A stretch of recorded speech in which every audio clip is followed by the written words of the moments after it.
Tollywood megastar Chiranjeevi mass మహారాజా bonding గురించి అందరికీ తెలిసిందే. ఇద్దరు హెల్దీ రిలేషన్షిప్ను మెయింటైన్ చేస్తున్నారు. చిరంజీవికి పెద్ద అభిమాని అయిన రవితేజ కెరీర్ స్టార్టింగ్లో ఆయన సినిమాల్లో చిన్న పాత్రలో కనిపించారు. ఆ తర్వాత ఆయనతో కలిసి పూర్తి స్థాయి పాత్రలు చేసే స్థాయికి ఎదిగారు. ఇద్దరూ కలిసి పలు సినిమాల్లో యాక్ట్ చేసి మెప్పించారు. అయితే వారిద్దరూ రీసెంట్గా సంక్రాంతి పండుగ కానుకగా వేరువేరుగా తమ సినిమాలతో సందడి చేసిన విషయం తెలిసిందే.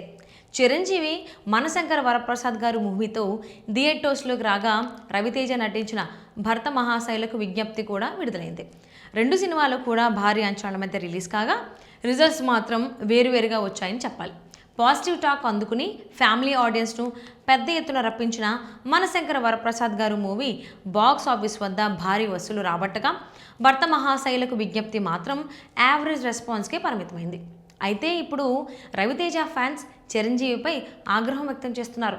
బహిరంగంగా తమ హీరో సినిమా కోసం మాట్లాడారని అంటున్నారు.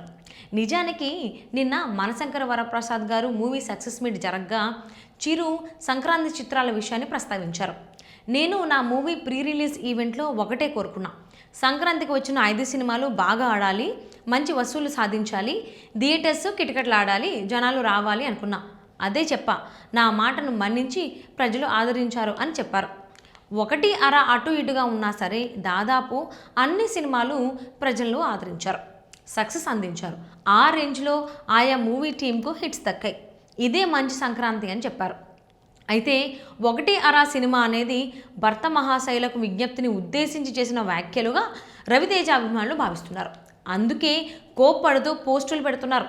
కానీ అక్కడ చిరంజీవి ఏ సినిమా పేరు కూడా ప్రస్తావించలేదు. అది కూడా తప్పుగా కాకుండా దాదాపు అన్ని సినిమాలు అని చెప్పారు. కాబట్టి రవితేజ ఫ్యాన్స్ చిరంజీవి వ్యాఖ్యలపై అంతలా ఫైర్ అవ్వాల్సిన అవసరం లేదని అనేక మంది నెటిజన్లు అభిప్రాయపడుతున్నారు.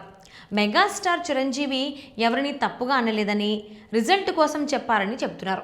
చిరు రవితేజ బాండింగ్ను కూడా ప్రస్తావిస్తున్నారు. దీంతో ఆ విషయంపై ఇప్పుడు చిరంజీవి లేదా రవితేజ రెస్పాండ్ అవుతారేమో వేచి చూడాలి.